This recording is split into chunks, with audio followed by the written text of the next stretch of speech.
Oui, Monsieur Hérault. Monsieur le Président, le dicton populaire nous enseigne qu'il n'y a que les imbéciles qui ne changent pas d'avis. Et de ce point de vue-là, nous avions connu le président Wauquiez depuis le début de cette mandature extrêmement moins enclin à l'égard des parcs naturels régionaux qu'il ne l'est apparemment aujourd'hui. Nous notons donc favorablement les propositions contenues dans ce rapport. Merci. Mais j'entends Pardon.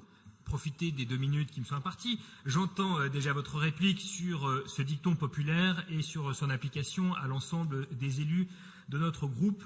Et quitte à vous surprendre et loin de tout dogmatisme, il faudra un jour s'interroger, monsieur le vice-président Fournier, sur plusieurs points. Première question, c'est sur la durée de vie des parcs.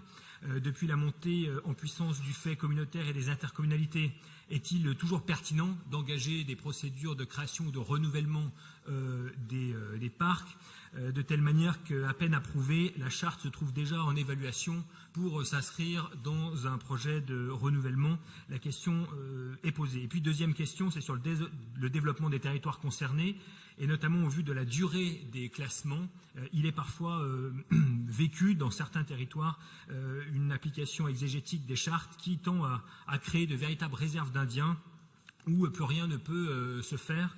Et je crois que là encore, il y a lieu de faire évoluer nos réflexions. Enfin, si notre groupe est tout à fait prêt à travailler sur ces questions, il faudra que vous puissiez, de votre côté, un jour nous expliquer clairement les consignes qui sont données aux élus de votre majorité dans l'expression politique qui est la leur au sein des bureaux des parcs où ils représentent l'institution régionale.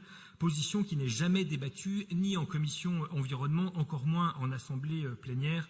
J'ai déjà fait part à Éric Fournier d'un exemple, celui au sein du parc du Pilat, sur un projet participatif éolien qui avait pu être qualifié d'exemplaire et qui s'est retrouvé peu de temps après avec un avis défavorable du parc sur l'ICPE. Donc on souhaite et on votera favorablement ce rapport en étant et en restant extrêmement vigilant sur les conditions de sa mise en œuvre. Merci, monsieur Hérault.